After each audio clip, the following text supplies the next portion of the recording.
बिस्मिल्लाहिर्रहमानिर्रहीम अस्सलामु अलैकुम वरहमतुल्लाहि वबरकातुहू। आज 13 अक्टूबर 2025 है और आज दिन है पीर का। आज की ताज़ा तरीन बड़ी खबरों से इस इलाका खास करेंगे। सबसे पहले हेडलाइंस आपके सामने रखेंगे। मैंने इसराइल को बचाया और आज का दिन इसराइल के लिए और अमेरिका के लिए एक नया दिन है। आज के बाद मशरिक़ वुस्ता में अमेरिका और इसराइल की नई तारीख का आगाज हो रहा है।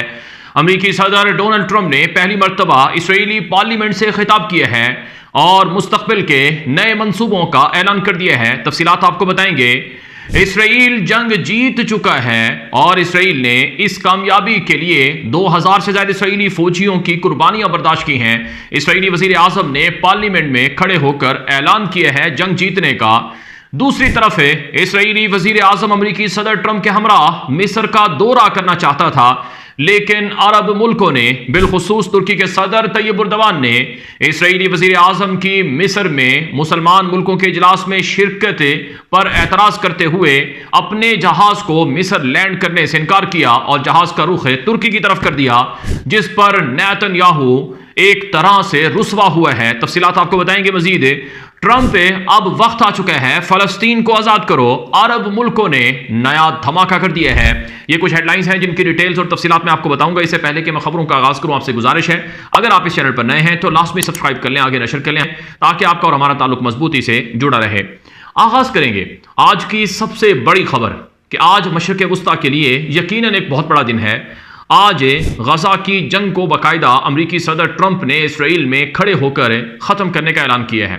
अमेरिकी सदर ट्रंप ने इसराइल का दौरा किया और जब मैं वीडियो रिकॉर्ड कर रहा हूं इस वक्त वो मिस्र की तरफ रवां दवा है। रिपोर्ट्स के मुताबिक इसराइली पार्लियामेंट में ट्रंप ने स्पीच की है, खिताब किया है और इस खिताब में कहा है कि अमेरिका के लिए और इसराइल दोनों के लिए आज तारीख़ी दिन है और आज से एक नई तारीख का, एक नए दौर का आगाज हो रहा है। आने वाली नस्लें इस नए दौर को याद रखेंगी। अमेरिकी सदर ट्रंप ने कहा कि यह जंग इसराइल जीत चुका है और अमेरिका ने इसराइल के दिफा के लिए बहुत बड़ा किरदार अदा किया है और अगर मैं ना होता तो ये जंग कभी ना रुक सकती और कितने लोगों की जिंदगियां मैंने बचाई हैं और मैंने इसराइल को बहुत बड़ी तबाही से बचाया है। चूंकि ट्रंप अपनी खुशामद का और अपने आप को एक तरह से बहुत कुछ कहने का माहिर है और वही कुछ उसने अपनी स्पीच में कैनेसेट पार्लियामेंट में खड़े होकर कहा है। इसराइली वज़ीर आज़म नेतन्याहू ने ट्रंप का शुक्रिया अदा करते हुए कहा कि अगर अमेरिका का साथ ना होता तो हम ये जंग ना जीत सकते और हमने अपने दुश्मनों को हरा दिया है। इसराइली वज़ीर आज़म नेतन्याहू ने इसराइली पार्लियामेंट में खड़े होकर कहा कि सिनवार चला गया है, नसरल्ला चला गया है और हनिया चला गया है और हम ये जंग जीत चुके हैं। हमने इस कामयाबी के लिए कुर्बानियां भी दी हैं और हमारे 2000 फौजी हलाक हुए हैं। ये इसराइली वज़ीर आज़म ने पार्लियामेंट की स्पीच में ये बात कही है। अमेरिकी सदर ट्रंप का शुक्रिया अदा करते हुए कहा कि अगर आप मिडनाइट ऑपरेशन शुरू ना करते और हैमर ऑपरेशन शुरू ना करते ईरान के खिलाफ तो शायद आज सूरत हाल कुछ और होती, लेकिन आपने बर वक्त काम करके ईरान के अंदर दहशतगर्दों के असल सहूलतकारों को ख़त्म करके एक जंग का पांसा पलटा है। इस पर भी हम आपके शुक्रगुजार हैं और हमें उम्मीद है कि आप इसराइल के लिए काम करते रहेंगे। अमेरिकी सदर ट्रंप को इसराइल का सबसे बड़ा इनाम भी, अवार्ड भी दिया गया है और इसराइली वज़ीर आज़म नेतन्याहू ने ट्रंप को कहा है कि आपने जो कुछ इसराइल के लिए किया है आज तक किसी अमेरिकी सदर ने इसराइल के लिए इतना नहीं किया है। ये अमेरिकी सदर ट्रंप की स्पीच का और नेतन्याहू की स्पीच का मैंने मुख्तसरन खुलासा आपके सामने रखा है। इससे पहले नाज़रीन इकराम 20 इसराइली जिंदा कैदी गजा से रिहा कर दिए गए जो इसराइल पहुंच चुके हैं और फ़लस्तीन के भी सैकड़ों कैदी जो हैं वो इसराइली जेलों से रिहा हो चुके हैं। जो कैदी फ़लस्तीनी रिहा हुए हैं उन्होंने आकर बताया कि उनको जेलों के अंदर बहुत अज़ियतनाक सलूक का सामना करना पड़ा है। अगर देखा जाए तो फ़लस्तीन और इसराइल के जो कैदी हैं जो दोनों जगहों से रिहा हुए हैं, यानी इसराइल से जो कैदी रिहा हुए फ़लस्तीनी उनकी शक्लें और जो गजा से रिहा होने वाले इसराइली कैदी हैं उनके शक्लें वो सब बता रही हैं कि कहाँ पर क्या क्या जुल्म और सितम होता रहा है। इसके साथ साथ नाज़रीन इकराम अमेरिकी सदर ट्रंप जब इसराइली पार्लियामेंट से खिताब कर रहा था तो 2 इसराइली पार्लियामेंट के अरब अराकीन थे, जिसमें से एक का नाम ऐमन औदा है और एक का नाम ऑफर है। ये हैं तो इसराइली शहरी और ये अरब हैं, चूँकि इसराइल के अंदर भी 10 लाख से ज़्यादा अरब बसते हैं और उनको भी पार्लियामेंट के अंदर अपने नुमाइंदे भेजने का हक होता है, अरबों को जो इसराइल की नेशनलिटी रखते हैं।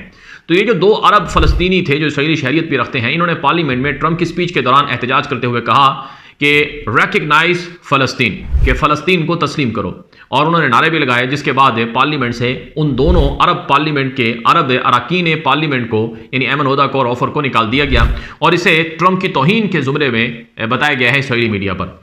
बहरहाल नाज़रीन इकराम, एक और बड़ी दिलचस्प सूरत हाल पैदा हुई कि इसराइली वज़ीर आज़म नेतन्याहू ट्रंप के साथ मिस्र के शर्म अश-शेख में जाना चाहता था और वहाँ जो 20 से ज़ायद आलमी रहनुमाओं के साथ ट्रंप की गज़ा और इसराइल के दरमियान जंग खात्मे की एक बाकायदा सरमनी है, तकरीब है, उसमें नेतन्याहू भी शरीक होना चाहता था।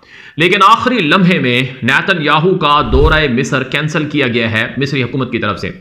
इसकी वजह बताई गई है तुर्क सदर तैयब एर्दोगान। ये मेरे सामने तुर्की की एक न्यूज़ एजेंसी है विकाला अंबा तुर्किया, उस पर नशर होने वाली खबर है कि जब नेतन्याहू के बारे में तुर्की की हुकूमत को पता चला कि वहाँ जब तुर्की की हुकूमत को नेतन्याहू के शर्म अश-शेख में होने वाले इजलास में शिरकत का पता चला, तो एर्दोगान ने कहा मिस्र के लोगों को कि अगर नेतन्याहू इस इजलास में आएगा तो मैं इस इजलास में शरीक नहीं होऊंगा। और एक दो दूसरे मुल्क भी थे जिसमें कतर के बादशाह तमीम बिन हमद सानी का नाम है, कि उन्होंने भी यही पैगाम पहुंचाया कि अगर नेतन्याहू इस मीटिंग में आएगा, इस इजलास में आएगा, तो फिर हम शरीक नहीं होंगे। तो अमेरिका ने मजबूरन नेतन्याहू को रुकवाया कि आप इस इजलास में नहीं जा सकते हैं, क्योंकि अगर आप इस इजलास में गए तो फिर बाकी अरब मुल्क इस इजलास में नहीं होंगे। तो ये नेतन्याहू को एक बड़ी रुसवाई का सामना करना पड़ा है। लेकिन इस मौके पर जो इसराइली मीडिया है वही तो ये कह रहा है कि दरअसल नेतन्याहू ने अपनी मजहबी मसरूफियात और मजहबी ईदों की वजह से मिस्र में शिरकत से इनकार किया है। तो अरब मुल्कों की तरफ से गज़ा और फ़लस्तीन के लोगों की तरफ से भी शदीद सोशल मीडिया पर तनकीद की गई थी कि नेतन्याहू जिसको अरब मुल्कों ने जंगी मुजरम करार दिया है, जिसकी वजह से 60-70 हज़ार गज़ा के लोग मारे गए और जिसकी वजह से लाखों गज़ा के शहरी ज़ख्मी हुए और गज़ा में जंगी जराइम और नस्ल कुशी का इर्तिकाब हुआ, क्या ऐसे शख्स को अरब मुल्क और मुसलमान मुल्क अपने साथ बैठा सकते हैं? अब मामलात ये है नाज़रीन इकराम कि अमरीकी सदर ट्रंप कह रहा है कि मशरिक़ वुस्ता के लिए एक नए दौर का आगाज़ हो रहा है और ये नया दौर बड़ा शानदार होगा और हम तो ईरान के साथ भी डील करना चाहते हैं। अमरीकी सदर ट्रंप ने इसराइली पार्लियामेंट में खड़े होकर यह बात कही है कि ईरान भी हमसे डील करना चाहता है और हम भी ईरान के साथ डील करने के लिए, मुआहिदा करने के लिए तैयार हैं। मशरिक़ वुस्ता में नया दौर कैसा शुरू होगा, इस हवाले से इतलात के मुताबिक अरब मुल्कों ने ट्रंप से डिमांड रखी है कि पहले फ़लस्तीन की रियासत को आज़ाद करो, यानी फ़लस्तीन की रियासत अक़वाम मुत्तहिदा की 1967 की करारदादों के मुताबिक बनाई जाए। अगर फ़लस्तीन की आज़ाद रियासत का ऐलान हो जाता है, अमेरिका भी उसे तस्लीम कर लेता है, इसराइल भी तस्लीम कर लेता है, तो फिर अरब मुल्क और मुसलमान मुल्क इसराइल को तस्लीम कर सकते हैं। वरना इसराइल को तस्लीम हम नहीं करेंगे, क्योंकि हमारे मुल्कों की जो अवाम है वो हमारे इस मौक़िफ़ के ख़िलाफ़ होगी कि हम बग़ैर फ़लस्तीनी रियासत के क़याम के इसराइल को तस्लीम कर लें। अब इसराइल फ़लस्तीन की रियासत के बनने का मुखालिफ है। इसराइली पार्लियामेंट की करारदाद है कि कभी फ़लस्तीनी रियासत नहीं बनाई जाएगी, यहाँ तक कि फ़लस्तीन की ज़मीनें जो वेस्ट बैंक के नाम से, अज़्ज़िफ़ा अल-ग़रबिया के नाम से मशहूर हैं, उनका नाम भी इसराइल ने बदल कर जोडा और सामरा की ज़मीनें रख दिया है, जो कि वाज़ेह तौर पर फ़लस्तीन की रियासत ना बनने का ऐलान है इसराइल की तरफ से।